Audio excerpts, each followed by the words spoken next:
Recuerda que puedes escuchar este audio horas antes de su estreno y sin publicidad suscribiéndote en cesarvidal.tv.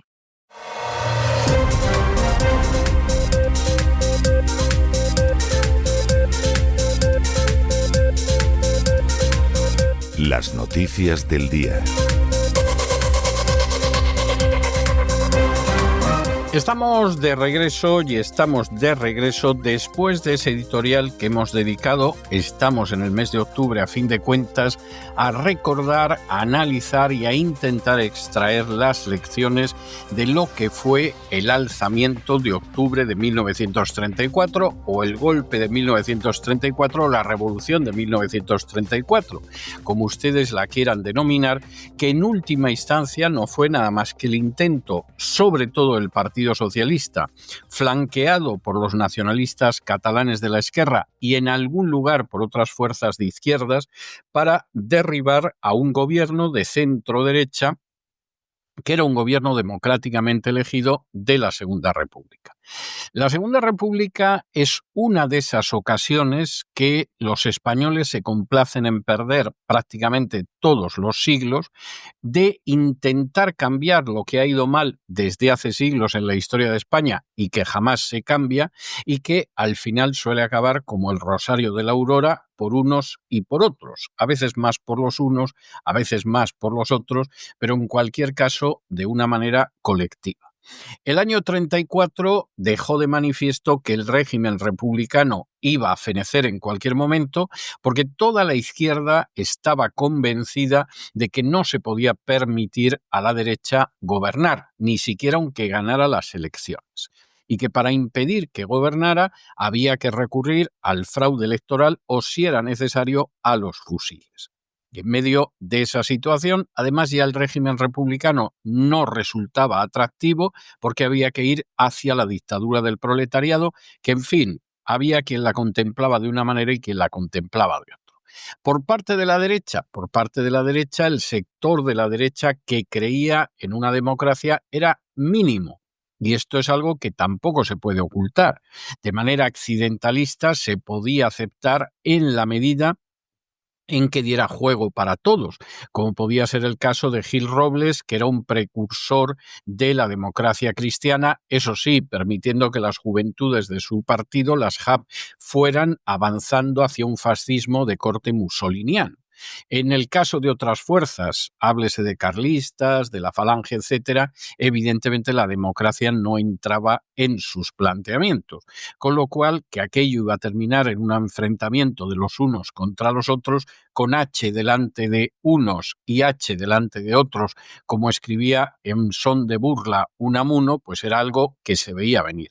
Y desde luego, desde el momento en que en el año 34 la situación avanzó todavía más en esa dirección, con un partido importantísimo como era el Partido Socialista apadrinando el recurso a la violencia y el camino hacia la dictadura, pues era cuestión de tiempo que al final las diferencias los españoles no las dirimieran de manera sensata, de manera prudente, de manera sabia, como casi nunca lo han hecho a lo largo de la historia, sino que acabaran dirimiéndolas pues a tiro limpio y en las trincheras, como desgraciadamente suele suceder.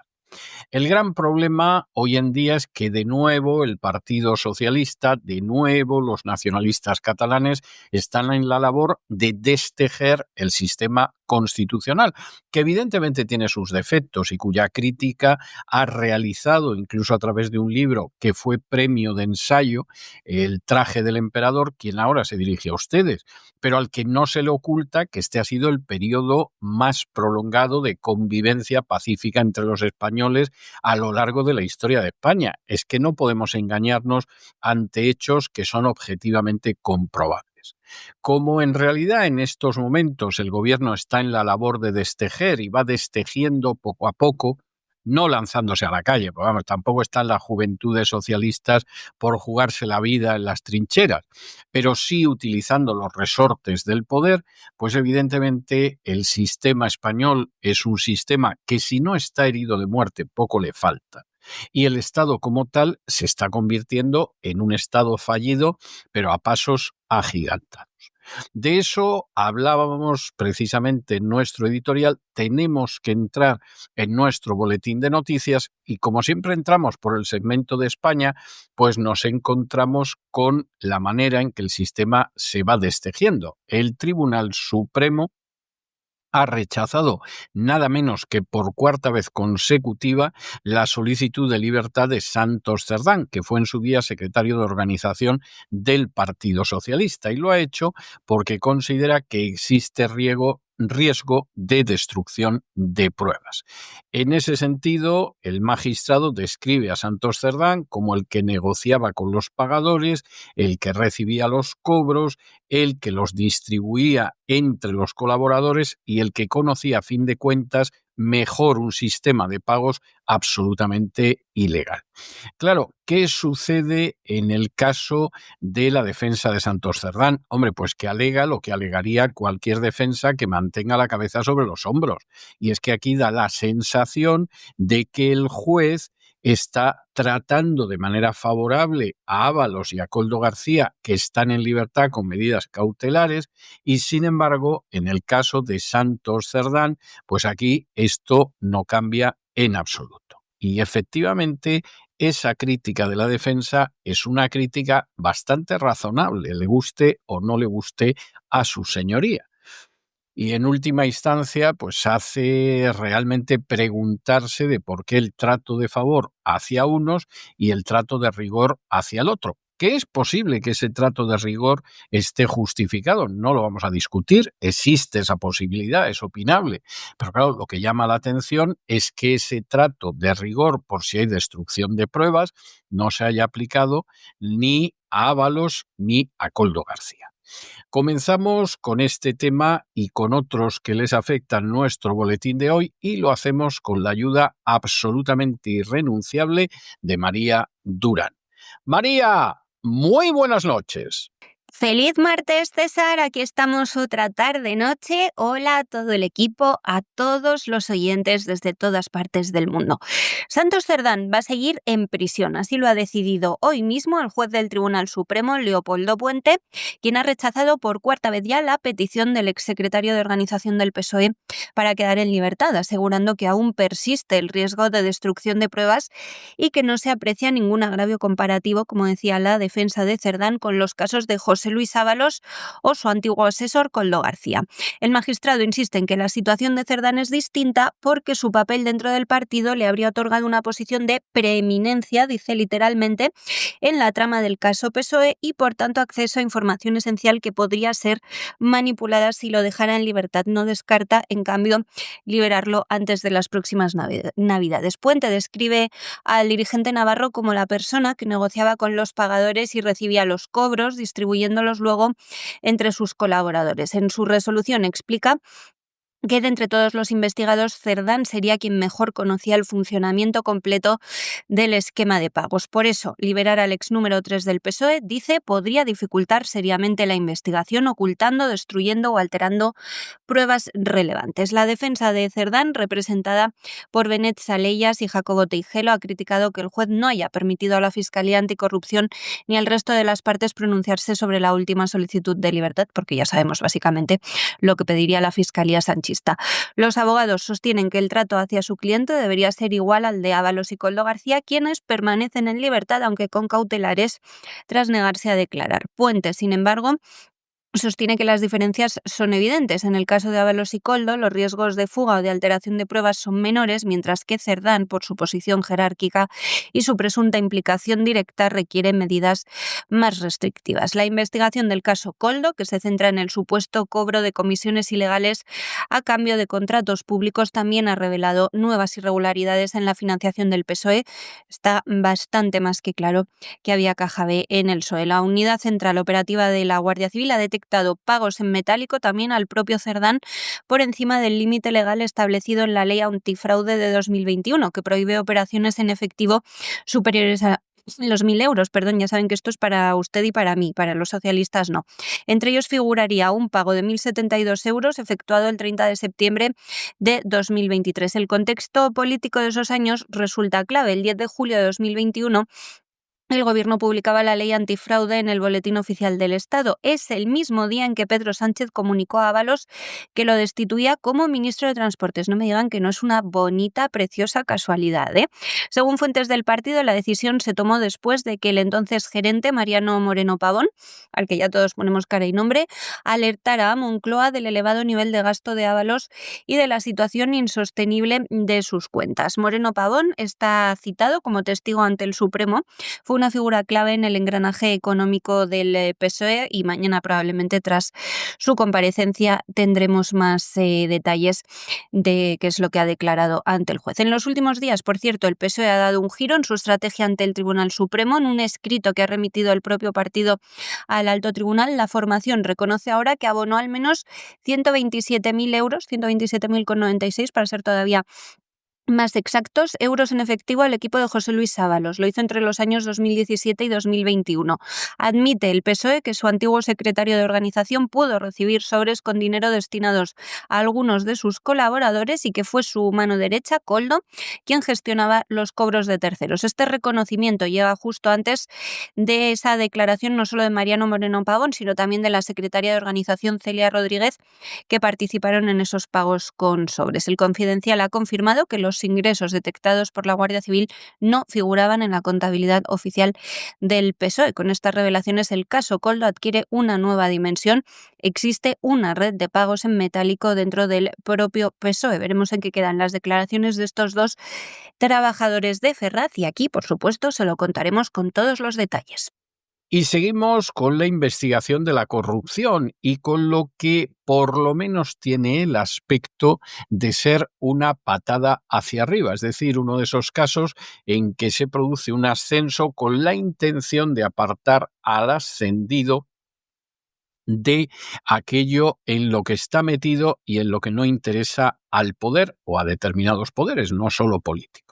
Estamos hablando del ascenso del teniente coronel de la UCO, Antonio Balas, que es el responsable de la investigación del caso Ábalos. Y en este sentido, pues evidentemente ha sido un personaje que ha contribuido de manera, hay que decirlo así, decisiva en ir cercando judicialmente no solo a miembros del gobierno de Pedro Sánchez, sino también miembros importantísimos dentro de la jerarquía del Partido Socialista. ¿Qué pasa con el ascenso de Antonio Balas, hasta ahora teniente coronel de la UCO, que va a ser ascendido a coronel? Hombre, pues que esto coincide con el hecho de que se le va a apartar entonces de la investigación, es coronel, ya no se ocupa de lo que se estaba ocupando y el ascenso, mira tú qué casualidad, coincide con el caso Ábalos, en el que ya se están investigando comisiones ilegales en contratos de mascarillas durante la crisis del coronavirus y que no solamente salpica a Ábalos, no solamente salpica a Santos Cerdán, sino también a personas del entorno de Pedro Sánchez. Y en este sentido, pues nos encontramos en una situación donde da la sensación de que a Balas lo ascienden, mira tú por dónde, en un momento en que la investigación resulta especialmente incómoda para el gobierno de Pedro Sánchez y para el Partido Socialista. Además, para terminarlo de arreglar, hay cambios en la cúpula de la UCO que tanto ha hecho por investigar estos hechos. Y el coronel Rafael Vicente Yuste pasa a ser general y quien lo va a sustituir es la teniente coronel María Dolores Jimeno Durán, que es una persona muy cercana a Grande Marlaska, ya saben ustedes, el ministro del Interior en España. Todo esto, además, hombre, puede ser una especulación, puede que no se responda, que no corresponda con la realidad, pero recuerden ustedes esas grabaciones de las que les hemos informado en el pasado, donde Leire Díez, la fontanera de Pedro Sánchez, decía que había que acabar con Balas y que además había que enfrentar a la UCO con la Policía Nacional. Y en este sentido, pues evidentemente al teniente coronel Antonio Balas, que lo ascienden a coronel, seguramente le vendrá muy bien para los trienios, para la paga, para lo que sea. Pero esto puede acabar teniendo en un momento determinado consecuencias no precisamente positivas para la investigación que ha ido cercando cada vez más a Pedro Sánchez. Y una cosa que a priori parecería una buena noticia, no lo es. El teniente coronel Antonio Balas, uno de los nombres más respetados dentro de la UCO y responsable directo de la investigación del caso Ábalos, que ya es caso PSOE, está a punto de ser ascendido a coronel. ¿Por qué es una buena noticia? Pues porque aunque en principio esto podría parecer un reconocimiento a su trayectoria, fuentes del propio Instituto Armado aseguran que esto es una maniobra del gobierno para apartarlo de una investigación que les incomoda muchísimo. El proceso para su promoción va a comenzar a tomar forma entre enero y mayo del próximo año y se formalizaría en julio. Su ascenso está prácticamente garantizado por méritos propios, pero la coincidencia temporal con el avance del caso Ábalos, que salpica al propio Ábalos, a Cerdán, incluso a personas del entorno del presidente, como Begoña Gómez y su hermano David Sánchez, despierta muchas sospechas. Muchos creemos que no es una casualidad, que se quiere neutralizar a un investigador que ha sido inflexible frente al poder político a pesar de todas las presiones. Recuerden las palabras de la fontanera Leire Díez: quiero a Balas. Ahora se las recuerdo con más detalle. De ahí este ascenso y también la posible salida del caso se interpreta como una forma de reducir la influencia de Balas justo cuando la investigación está en su fase más sensible y, como decimos, avanzando muy rápido. Quizá la UCO corra todavía más y sepamos mucho más de estas presuntas corruptelas, que de presuntas ya tienen poco, del Partido Socialista. Estos movimientos en torno a Balas se inscriben dentro de una reestructuración más amplia de la cúpula de la UCO que impulsa, por supuesto, el nefasto ministro del Interior, Fernando Grande Marlaska. El actual jefe de la unidad es el coronel Rafael Vicente Yuste, está a punto de ascender a general de brigada y su relevo ya se ha puesto en marcha también. Suena para sustituirlo la teniente coronel María Dolores Jimeno Durán, que es asesora de Marlaska y es una figura de confianza del titular de Interior. Su ascenso a coronel la convertiría en la primera mujer en alcanzar ese rango en la Benemérita. Pero claro, pues, al ser un cargo de confianza de Marlaska, uno pone sus méritos en cuestión. El ascenso de Balas plantea, por otra parte, un problema práctico, y es que el coronel Yuste dejará su cargo en breve, mientras que la promoción de Balas no sería efectiva hasta agosto. Eso abriría la puerta a que Jimeno Durán, esta enchufada de Marlaska, asuma temporalmente la jefatura de la UCO, que es a donde probablemente quiere llegar el gobierno. El juez del Supremo, Leopoldo Puente, del que les hablaba hace un instante, es quien ha denegado la libertad de Cerdán. Puede solicitar que Balas continúe al frente de la investigación, pero eso es poco probable que suceda. Aún así, pues el caso está tan avanzado que cualquier intento de influencia política podría llegar tarde. La figura de Balas ha generado mucha incomodidad dentro del Partido Socialista. Les recuerdo grabaciones de las que les hemos hablado aquí, obtenidas por el diario The Objective, que revelan esas conversaciones de Leire Díaz que yo les decía, la fontanera, que llegó a decir: a Balas le quiero muerto. Luego matizó que se refería a una muerte civil, pero como amenaza, viniendo de quien viene, no está mal. En una videollamada con el empresario Alejandro Hamblin, este señor fugado tan raro, con un pelo tan raro, Leire Díaz le insistió en que si Balas está muerto, mejor. Díaz también habló de un plan más amplio.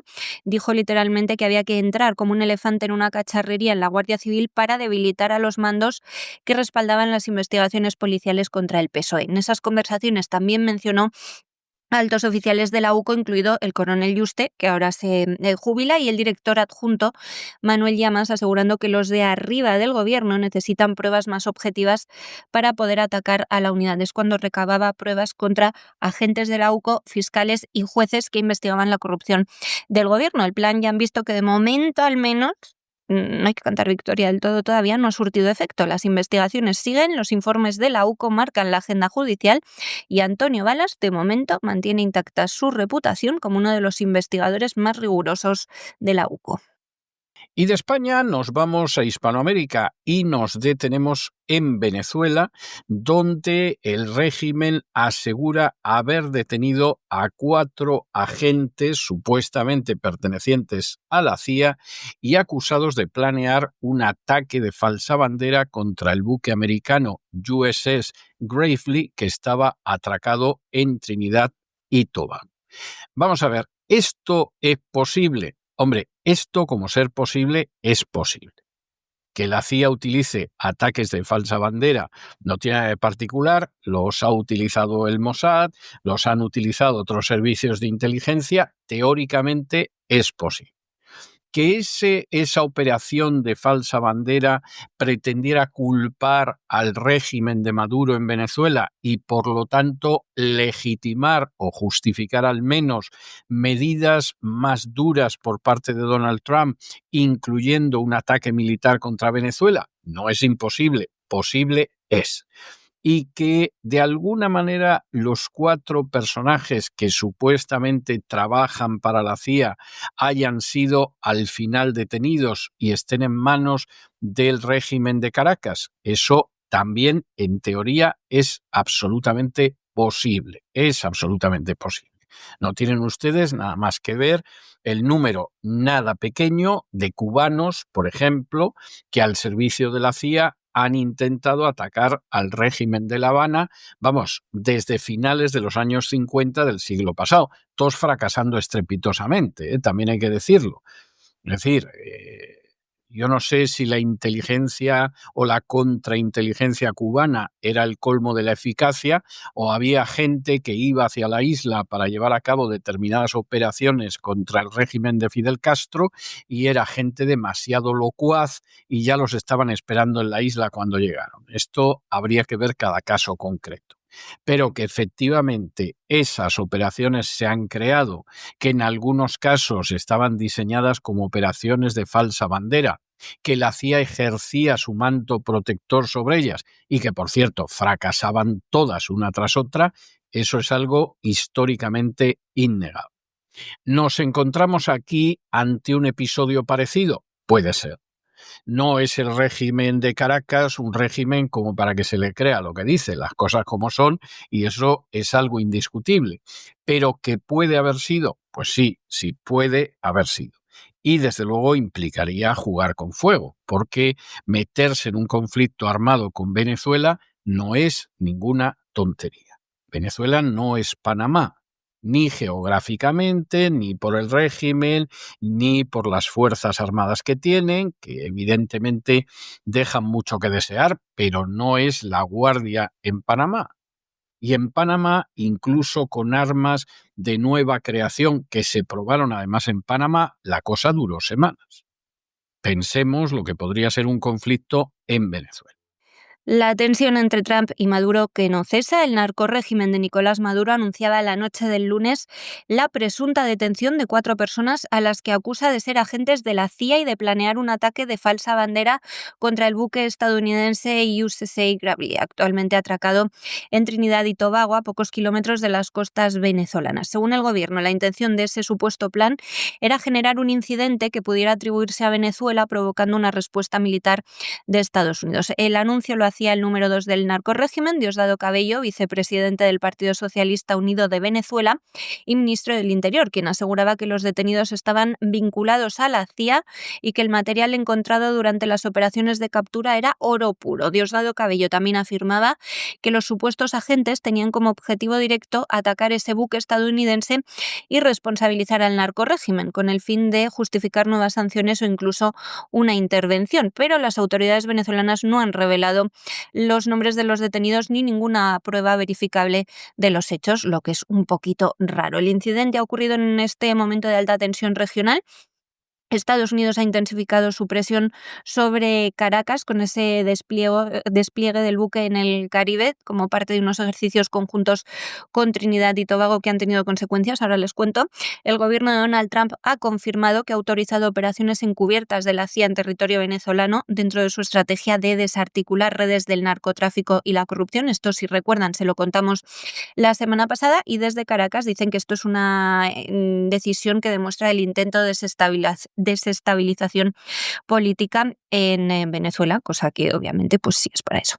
Estas maniobras en el Caribe incluyen vuelos de reconocimiento, ejercicios con drones y aeronaves de largo alcance. En los últimos días, 2 bombarderos Rockwell B-1B de la Fuerza Aérea estadounidense sobrevolaron el espacio aéreo entre las islas de La Blanquilla y Margarita, a menos de 40 kilómetros de Venezuela. El narcorrégimen ha calificado estas acciones de provocación y ha ordenado el refuerzo del sistema de defensa aérea en la región oriental del país. Maduro ha dicho que Washington intenta fabricar una narrativa de agresión y asegura que las detenciones confirman que Estados Unidos busca un pretexto para escalar el conflicto. Venezuela lo que ha hecho ha sido suspender temporalmente varios acuerdos energéticos con Trinidad y Tobago. Les decía que ahora les contaba las consecuencias de esas maniobras. Es su socio más cercano en materia gasífera, pero ha solicitado a la Comunidad del Caribe una reunión de emergencia para denunciar la militarización de sus fronteras. En Washington, las autoridades se mantienen en absoluto silencio sobre estas presuntas detenciones, no confirman ni desmienten, pero insisten en que las operaciones en el Caribe forman parte de esa estrategia de seguridad regional contra el tráfico de drogas y el crimen organizado. Además, el dictador Maduro anunciaba esa suspensión inmediata de los acuerdos de cooperación, lo que viene a demostrar que la presencia del destructor de la Armada norteamericana en el país insular ha escalado ese conflicto que se está recrudeciendo en los últimos días y que veremos si efectivamente puede terminar con operaciones en tierra como ha autorizado ya Donald Trump. Y nos vamos de Venezuela a Colombia, donde la policía ha detenido a un noveno presunto implicado en el asesinato de Miguel Uribe. Es Harold Daniel Barragán Ovalle, al que se le considera implicado en el asesinato de Miguel Uribe Turbay y que supuestamente habría sido el coordinador del grupo que planificó el atentado que tuvo lugar el 7 de junio pasado en Bogotá. Teóricamente, esta es la tesis de la Fiscalía, Barragán habría reclutado a un joven de 15 años como autor material del disparo, lo que confirmaría la tesis, bueno, si no de una red criminal, por lo menos de una red de conspiración. Y en este sentido, hay quien considera que además el atentado contaba con una estructura que tenía funciones logísticas, financieras y operativas. Vamos a ver hasta dónde llega todo esto, porque de momento estamos hablando de casi una decena de detenidos y, sin embargo, a pesar de casi una decena de detenidos, aquí la trama no está nada clara. Aquí detienen a la gente, no son pocos. Se sabe además quién fue el que materialmente disparó contra Uribe, pero seguimos sin saber qué hay detrás. ¿Que esto perseguía de alguna manera trastornar el panorama electoral en Colombia? Hombre, pues sí, esa sensación parece que sí, pero no hay que ser tampoco Sherlock Holmes para llegar a esa conclusión. Y claro, la pregunta aquí está en ver exactamente qué hay detrás y en ver exactamente cuáles han sido los planes y quién tiraba de los hilos. Y eso hasta el momento no está nada claro. Y la Policía Nacional de Colombia ha detenido a un noveno sospechoso en el caso del asesinato del senador Miguel Uribe Turbay, del que la verdad me acuerdo muchísimo. Hay cosas que le marcan a uno y no sabe muy bien por qué. Me acuerdo mucho de su hijo, sobre todo. Ya saben que este asesinato ocurrió el pasado 7 de junio en Bogotá durante un acto público con simpatizantes.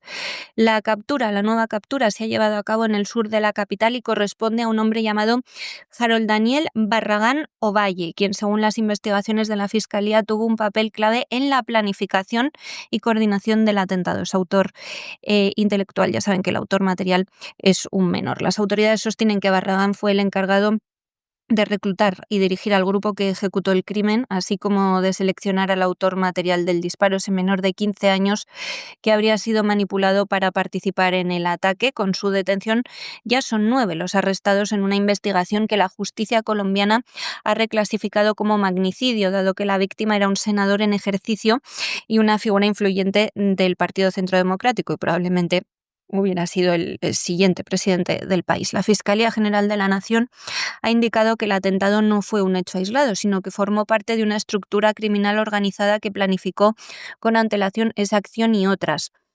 En las semanas posteriores al asesinato, los investigadores lograron identificar una red que operaba en distintos puntos de Bogotá y Soacha, con roles definidos de logística, vigilancia y ejecución del ataque. Se sospecha también que el grupo recibió apoyo financiero de terceros aún no identificados. El crimen de Miguel Uribe Turbay, nieto del expresidente Julio César Turbay y exsecretario de Gobierno de Bogotá, conmocionó al país. Su figura representaba a un sector joven del uribismo que buscaba renovar el liderazgo conservador devastador de cara a las inminentes elecciones de 2026. El ataque, además, tuvo lugar en plena calle, frente a decenas de asistentes. Dejó en evidencia los graves problemas de seguridad que enfrentan los dirigentes políticos colombianos de derechas, como venía denunciando el propio equipo de Uribe Turbay, y el gobierno, después de su asesinato, reforzó la protección de funcionarios y congresistas, pero ya sin ningún efecto. Este equipo de Unidad Nacional de Protección, que se creó después, ha rastreado comunicaciones, movimientos bancarios y cámaras de seguridad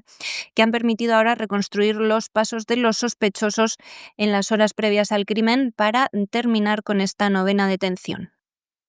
Y nos vamos de Hispanoamérica a la información internacional y nos detenemos en Ucrania, porque ya es innegable. Boris Johnson, el que era primer ministro británico, y Christopher Harbon, que es el principal accionista de la compañía de defensa Quinity Q, establecieron una alianza para conseguir que Ucrania siguiera en guerra, y además una alianza que lo único que pretendía era vender las armas que en su momento fabricaba Christopher Harbon.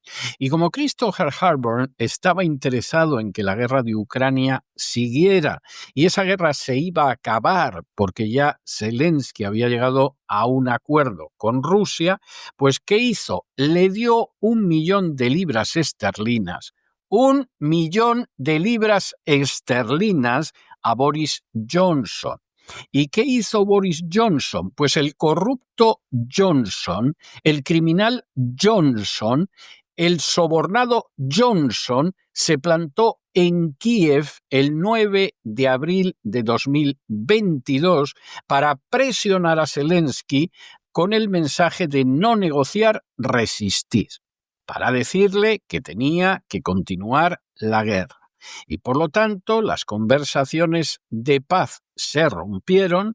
Inmediatamente salieron informaciones que se han revelado falsas sobre supuestas atrocidades rusas en Ucrania, y por supuesto aquí hubo quien se llenó los bolsillos a costa precisamente del dinero que iban a ganar en esa guerra las industrias armamentísticas. De manera que el panorama no puede ser más claro. A Johnson, al fabricante de armas y a Zelensky le importaba que fueran a morir centenares de miles de jóvenes ucranianos en el campo de batalla. No les importaba un pimiento a ninguno de ellos, desde el canalla liberticida, corrupto y dictador Zelensky al corrupto y canalla Boris Johnson, pasando por el amiguete que se dedicaba a ganar dinero. ¿Y qué no ganará Christopher Harbon cuando le pudo dar 1 millón de libras esterlinas, nada más y nada menos que a Boris Johnson? Es que verdaderamente da escalofríos. Y en ese sentido, pues evidentemente aquí había que hablar de un mensaje humanitario, porque claro, necesitamos un mensaje humanitario para justificar la muerte de centenares de miles de inocentes, a fin de que el complejo militar industrial se llene los bolsillos. Es algo escalofriante. Esta guerra pudo acabar en abril de 2022, hace 3 años y medio. 3 años y medio. Bueno, pues ya saben ustedes que la sangre de los que han muerto en esta guerra tiene, entre otros responsables, de manera, por supuesto, indiscutible, a Zelensky, que es un criminal, que es un vendepatrias, que es un corrupto y que es un dictador. Pero entre aquellos que contribuyeron enormemente a esa sangría está precisamente Boris Johnson, que para eso se había embaulado 1 millón de libras esterlinas, que vamos, no es una tontería. Estuvo Biden y su familia, está el complejo militar industrial y otros que se han ido aprovechando. Bueno, pues no será porque no llevamos años contándolo. Lo que pasa es que al final se cumple aquella máxima del gran maestro que decía que aquello que se dice en lo oculto de las habitaciones internas de la casa se acaba gritando desde las azoteas. O a lo mejor no desde las azoteas, pero sí desde los micrófonos. Este martes, el periodista español Javier Villamor, que conocemos bien en este equipo, publica en The European Conservative una noticia atroz que a los oyentes de La Voz, lógicamente, no les va a sorprender en absoluto, pero en este caso lo va probando todo con documentos a los que ha accedido relativos a fuerzas como la OTAN. Mientras Europa nos hablaba de sacrificio y solidaridad con Ucrania, resulta, o sorpresa, como decía, que varios de sus líderes tejían discretamente redes de intereses económicos en torno a la guerra, que mandaban al frente a morir a ucranianos, que sacrificaban vidas ucranianas simplemente para ganar dinero con la venta de armas. Detrás de ese lenguaje moral de defender la democracia, del que hemos visto buenas muestras también en España o en la propia Ursula von der Leyen, se movía en realidad una maquinaria de favores, contratos y donaciones que explica muy bien por qué ese conflicto parece no tener fin. Uno de los casos más reveladores apunta al ex primer ministro británico Boris Johnson y al empresario Christopher Hartman, principal accionista privado de Kinetica, la compañía de defensa y tecnología nacida de la privatización parcial del Ministerio de Defensa británico. Lo que empezó como una donación política transparente se transformó pronto en una relación de mutua conveniencia. Johnson aportaba influencia y visibilidad y Hartman capital e intereses empresariales vinculados al sector armamentístico británico, uno de los más potentes del mundo.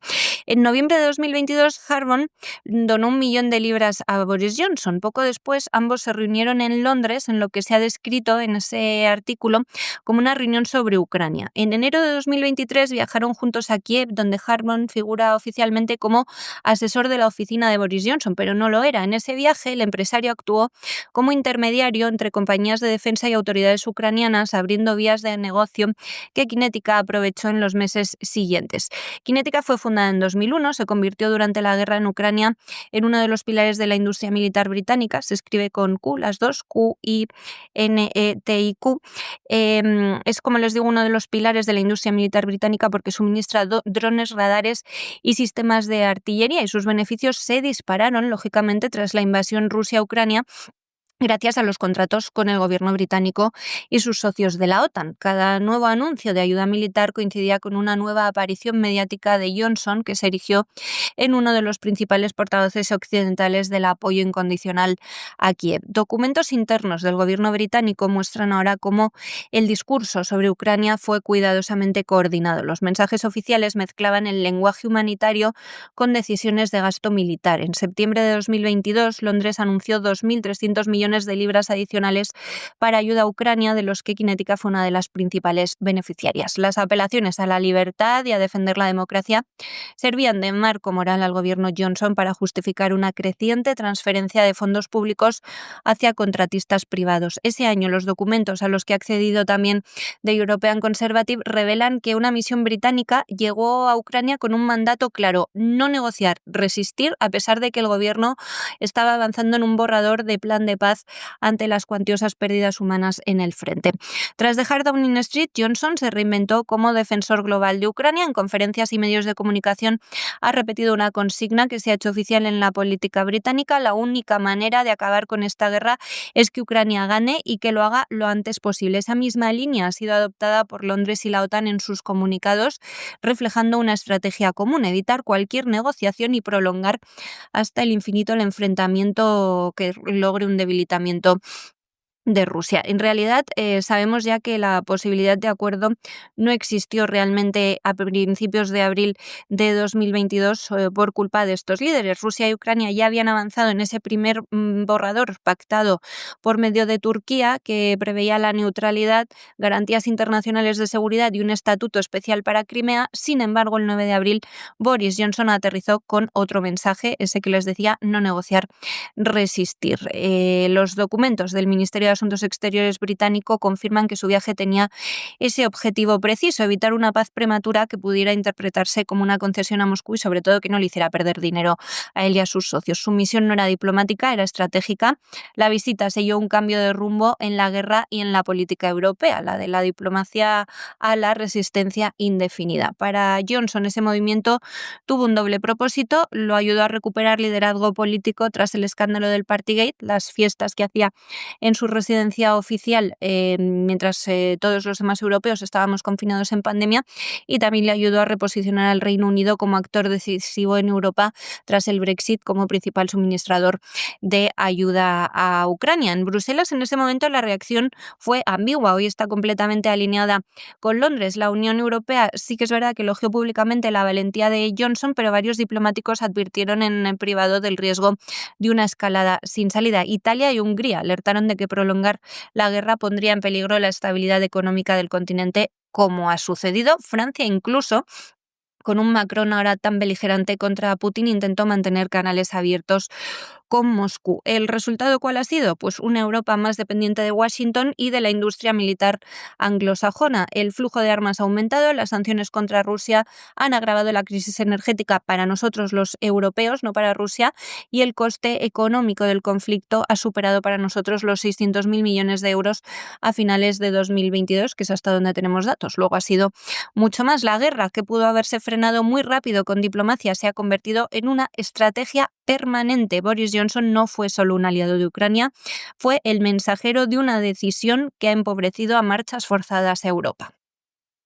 Y nos vamos de Gran Bretaña y de Ucrania a Israel, porque Netanyahu ha convocado una reunión de emergencia después de que Hamás haya entregado más restos de un rehén ya devuelto, y al hacerle el análisis de ADN hayan llegado a la conclusión de que no es otro rehén, sino que son más restos del anterior rehén.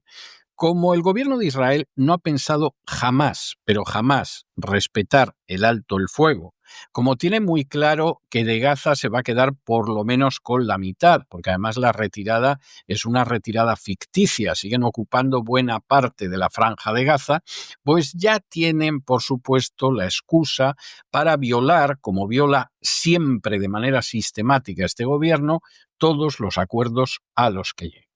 Luego le echas la culpa a esos dos fanáticos que son Itamar Ben-Gvir y Bezalel Smotrich, que estos dicen que ahora hay que castigar a Hamás, que hay que volver a machacar Gaza, que hay que detener a los palestinos a los que se ha liberado en el acuerdo de rehenes. Vamos, estos aguantaron finalmente el acuerdo en la convicción de que el acuerdo no lo iba a respetar Israel, como no ha respetado los acuerdos de Oslo, como no respetó el alto el fuego de inicios de año y como no respeta jamás la legalidad internacional, desgraciadamente. ¿Qué pasa en el caso de Hamás? Bueno, pues Hamás dice que claro, los errores se deben a que es imposible localizar los cuerpos entre los escombros, que no tienen que tienen una falta clarísima de recursos forenses, pero que claro que quieren entregar los restos de todos los cautivos. Y seguramente esto es cierto, porque a Hamás no le beneficia en absoluto que se rompa el alto el fuego. Y, por supuesto, está complicadísimo en medio de los escombros encontrar los restos de nadie. Esto es algo evidente. Pero bueno, ya desde el momento en el que quieres romper el alto el fuego y ver con lo que te quedas de Gaza y anexionarlo y cosa parecida, esto pues es una excusa tan buena como otra cualquiera. Que luego al mismo tiempo vayan saliendo las declaraciones de militares diciendo que tenían órdenes de disparar sobre los palestinos indefensos que iban a puntos donde se les entregaba comida. Bueno, pues por supuesto de esto no se cuenta nada. Que entre los restos, entre los cadáveres devueltos por el ejército de Israel, se pueden apreciar innegables señales de tortura que sufrieron los presos palestinos antes de que los asesinaran. Bueno, pues es algo que se mete debajo de la mesa, no tiene mayor importancia. Lo que aquí tiene importancia es que jamás ha localizado los restos de un rehén israelí desgraciadamente muerto en Gaza, y que cuando los ha entregado resulta que son restos que corresponden a un cuerpo que ya entregaron, porque a saber cómo habría quedado el cuerpo, sobre todo si fue víctima de alguno de los bombardeos de las fuerzas israelíes. Y el gobierno de Israel, encabezado por Benjamín Netanyahu, ha convocado hoy una reunión de emergencia tras confirmarse que el cuerpo entregado por Hamás este lunes no pertenece a ninguno de los 13 rehenes israelíes fallecidos que continuaban en Gaza, sino a una persona cuyo cadáver ya había sido devuelto parcialmente e identificado anteriormente. Este error ha generado una profunda indignación en Jerusalén y ha puesto en entredicho el cumplimiento del acuerdo de alto el fuego de hace tan solo unas semanas, de mediados de octubre. Hamás asegura haber entregado un nuevo cuerpo como parte de los compromisos. Lo hacía llegar a través del Comité Internacional de la Cruz Roja, que trasladaba el féretro a territorio israelí.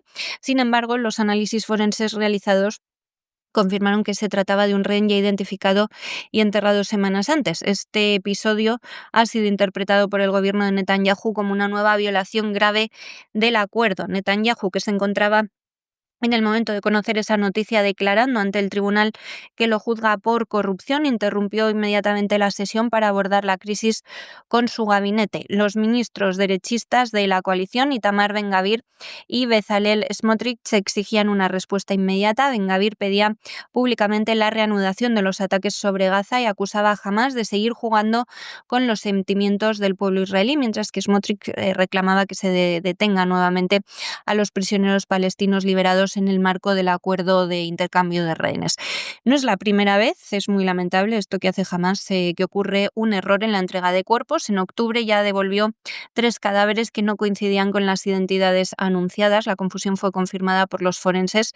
Según fuentes israelíes, la identificación de las víctimas se ha vuelto extremadamente complicada tanto por el estado de los restos como por la falta de recursos forenses de Gaza, donde los hospitales están en condiciones precarias. Hamás sostiene ahora que las dificultades para localizar los cuerpos se deben a las toneladas de escombros que cubren amplias zonas del enclave y a la muerte de varios comandantes que sabían dónde estaban enterrados los cautivos. Aún así, el grupo insiste en que mantiene su compromiso de devolver los restos de todos los rehenes fallecidos y de no ofrecer pretextos que permitan a Israel retomar los bombardeos, pero lo cierto es que se los está ofreciendo. Israel, por su parte, ha autorizado la entrada de un equipo técnico egipcio y personal del Comité de la Cruz Roja, más allá de la llamada línea amarilla, ya saben, ese límite geográfico hasta donde se han replegado sus tropas en Gaza, con el objetivo de acelerar la búsqueda de los cuerpos. Egipto sigue siendo el único país al que Israel permite participar directamente en estas labores. Mientras tanto, Estados Unidos y otros mediadores presionan para que se complete la entrega de todos los cuerpos y también para avanzar en la creación de esa administración civil provisional que contemplaba el acuerdo de paz y que de momento no se ha empezado a implementar. Sin embargo, este nuevo error de Hamás en la devolución del cadáver ha vuelto a tensar hasta el extremo las relaciones y amenaza con romper la cada vez más frágil tregua alcanzada. Y hasta aquí hemos llegado con nuestro boletín de hoy. María, muchas gracias, muy buenas noches, hasta mañana, Dios mediante. Es todo por hoy, César. Nos volvemos a oír mañana miércoles. Recuerdo, toda España muy pendiente del primer aniversario de la terrible Dana de Valencia, que se cumple este miércoles. Habrá funeral laico, si es que eso existe en Valencia. Estará Sánchez. Estaremos muy atentos para contarles todo lo que suceda y sobre todo para rendir nuestro recuerdo y homenaje a todas las víctimas. Un abrazo, hasta mañana. Y ustedes no se nos vayan porque el programa continúa. Y ya saben ustedes que como todos los martes tenemos un programa doble y sesión continua dedicado a la economía. Ya se dibuja sobre la línea del horizonte la silueta gallarda de don Lorenzo Ramírez, que da la sensación de que viene abrigadísimo para el programa de hoy. Y ya saben que después de que don Lorenzo le den el avión del Despegamos, el niquelado cotidiano a la actualidad económica mundial, tendremos con nosotros a don Roberto Centeno y a la economía que se fue, que ojalá se fuera, pero que va, sigue ahí y lo que te rondaré morena. De manera que no se vayan, que regresamos enseguida.